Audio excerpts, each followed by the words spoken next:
He Bhagavan, He Bhagavan, He Bhagavan, He Bhagavan, He Bhagavan, He Bhagavan, He Bhagavan, He Bhagavan.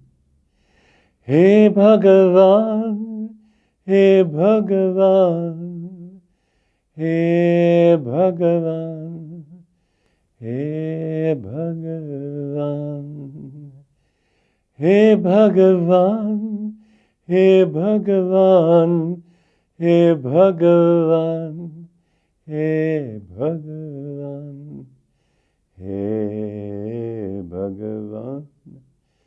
He Bhagavan, He Bhagavan, He Bhagavan, He Bhagavan, He Bhagavan, He Bhagavan, He Bhagavan. O Lord, I bow to you. I bow to you in yourself, I bow to you in all your manifestations. I bow to you especially in my Guru. And I bow to you in all who are watching this program.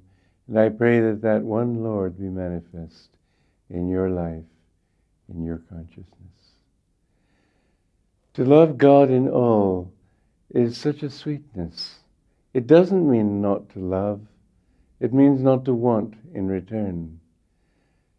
When you discover that you are happier loving than not loving, then no matter how people treat you, you still feel goodwill to them. People have their own delusions. Sometimes if they hate you, they may be right. There may be something in you that needs correcting. So listen. But above all, know that real love comes from giving love, not from taking it. I would like to read this passage from my book, Conversations with Yogananda. Because harmful gossip poses a major problem, even among those who strive sincerely and in good company to rise out of delusion, the Master said, "You will always encounter people who try to pull you down. Don't let them affect you by their words and thoughts. Know in your own heart what you really want. Above all, be guided by your own aspiration. Remember, God watches the heart. He will never let you down so long as you cling to Him with love." It's hard to learn that lesson, but basically it comes down to this simple truth, that it's in giving love that you feel love. In giving love, first of all, to God, as my Guru said. Let others say of you what they will. If you try to be good, and if you try to be kind, and if you try to do good things, you'll have an army of people trying to pull you down and tell you how awful you are and point out your faults to you. They're always, virtually, projections of faults in themselves. You may notice this, if you introspect deeply, that if there's any quality that you cannot tolerate in somebody else, it's because you have that quality. You're projecting. Have that purity of heart that just seeks to love God no matter what. And then you find that even your enemies can, in your heart at least, be your friends. But there are some people, the more good you try to do, the more they will intensely hate you. I've sung, or I don't know if it was I or a group that sing some of my songs here, the Ananda singers. But what happened one time was there was a man living in our community, and everybody who lives in the community should give something toward its upkeep. After all, we have to pay utilities, we have to pay taxes. In the early days, we had to pay for the mortgage. And this man never gave anything. But he was a good artist, and so I said, well, let him continue in that, and let's not say anything. And Finally, however, after about 12 years, our general manager at that time um, decided it was high time he was confronted on this. This man was confronted on this issue.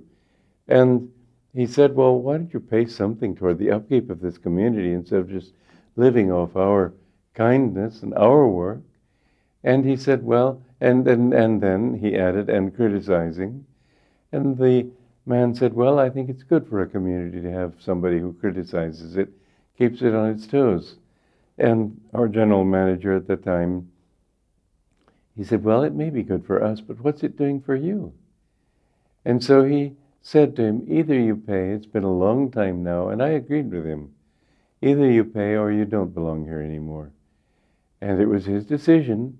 He could do a perfectly simple thing that everybody else was doing, or he could take his criticisms and go.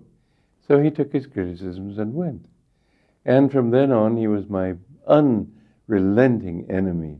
But at the time that he left, he came to me and spent about an hour telling me all my faults and how I was totally unspiritual.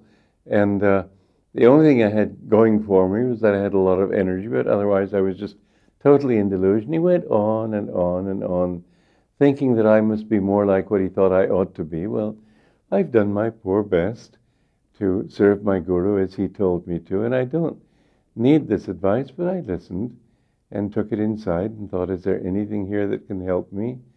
And I didn't respond. I could have responded with a great deal of anger, because it was a very, he wanted it to be as hurtful an interview as he could make it.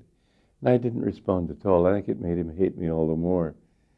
But afterward, I felt a deep hurt, because I had given a lot to him, and including other things, my friendship. But then that hurt was translated into a song. I'm not going to sing it just now, but though green, though green summer fade and winter draw near, my Lord, in your presence I live without fear. Through tempest, through snows, through turbulent tide, the touch of your hand is my strength and my guide. I ask for no riches that life can bestow. I crave only thee, your love and your joy. The dancers may pass, the singing must end. I welcome the darkness with you for my friend.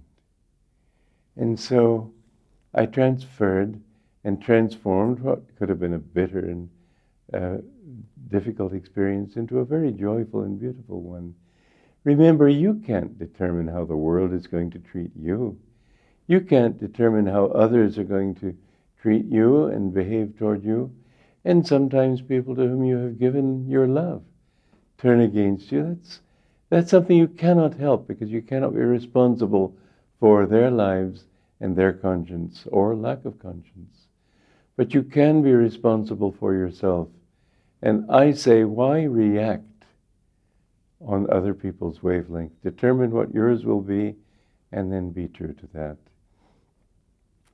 As long as you know you want God, if they tell you 1,000 times, it's not God you want, you're just an ego, and that's all you want is name and fame, well, analyze. They may give you the incentive to think more deeply. That's good. But finally you have to say, well, I'm doing what I can.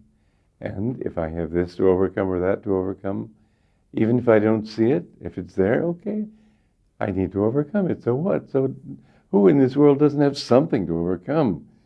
As my Guru's Guru, my Param Guru, used to say, those who are too good for this world are adorning some other. So just be kind to everybody and gracious to everybody.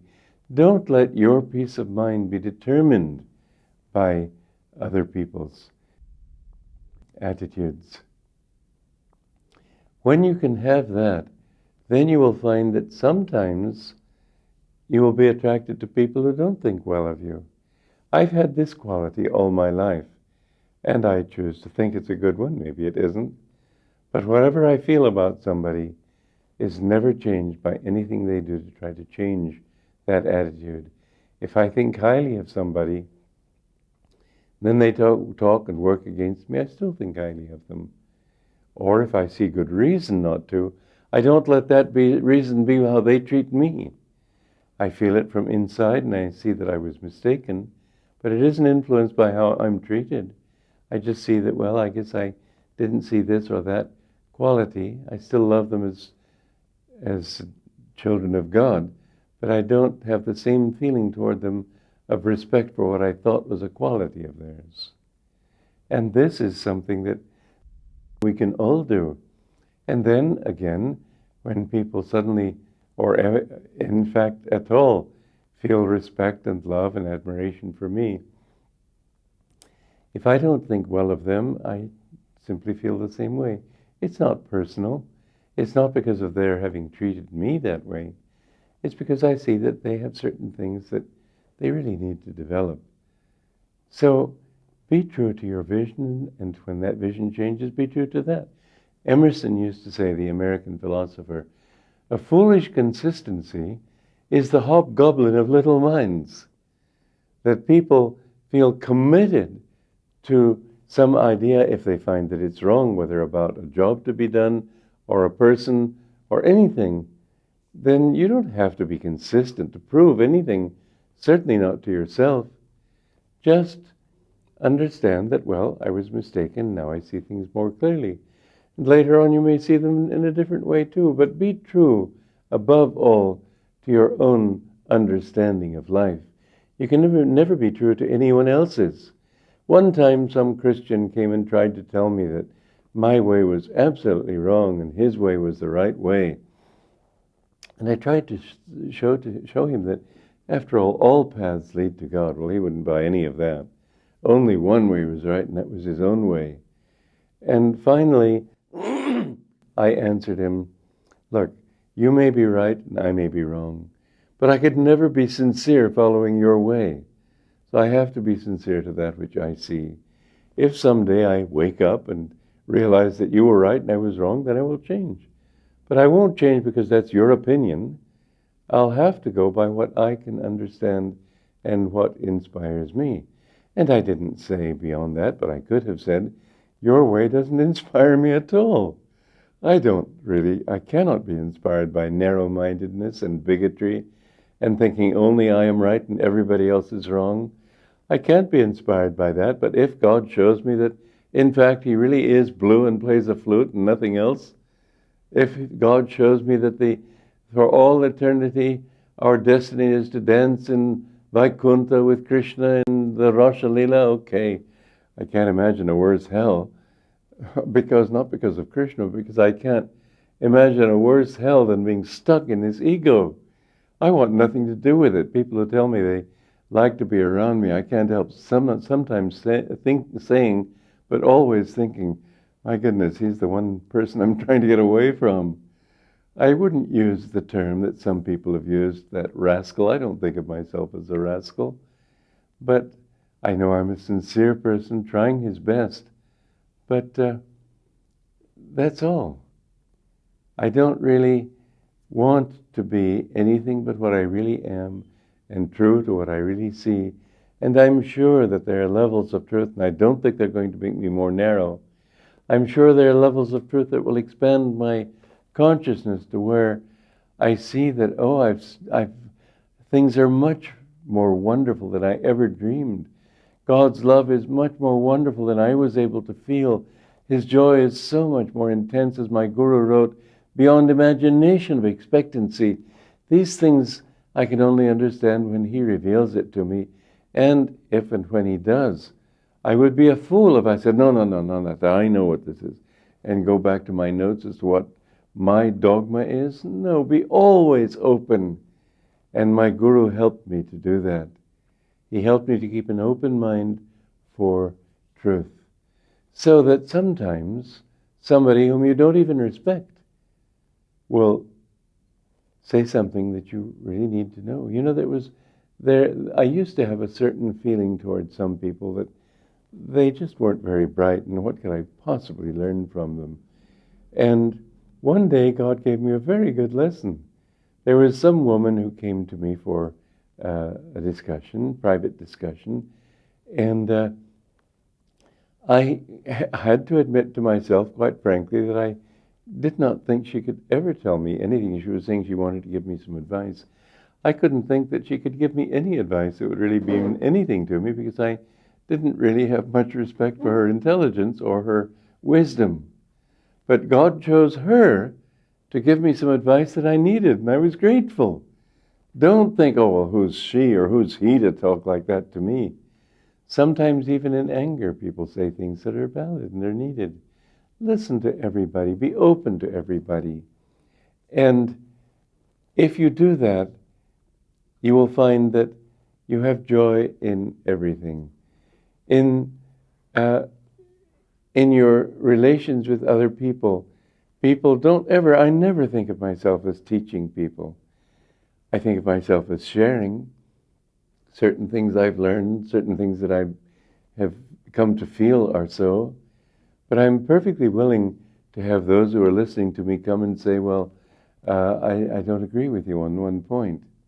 Now, this is not personal, and I'm only saying it because it's a joke that has come to my mind, but I think it's a delightful one.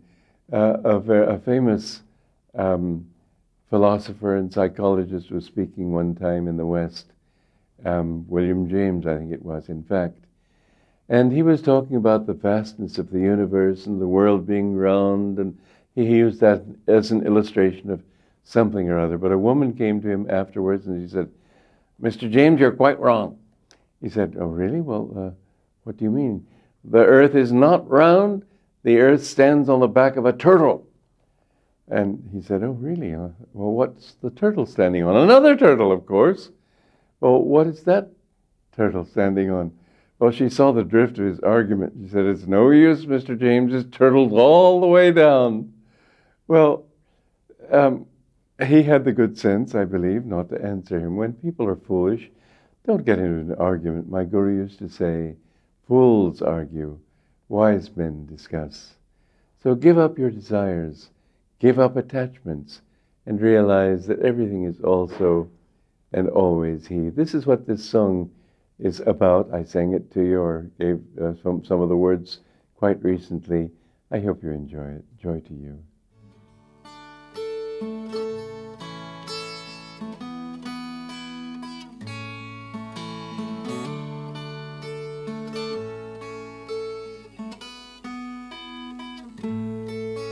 There's joy in the heavens, a smile on the mountains, and melody sings everywhere. The flowers are all laughing to welcome the morning. Your soul is as free as the air. The flowers are all laughing to welcome the morning. Your soul is as free as the air. Leave home in the sunshine, dance through a meadow, or sit by a stream and just be. The lilt of the water will gather your worries and carry them down to the sea. The lilt of the water will gather your worries and carry them down to the sea. Men hunger for freedom but don't see their dungeon is only the thought that they're bound. Desires are their shackles, the hope that tomorrow the doorway to joy will be found.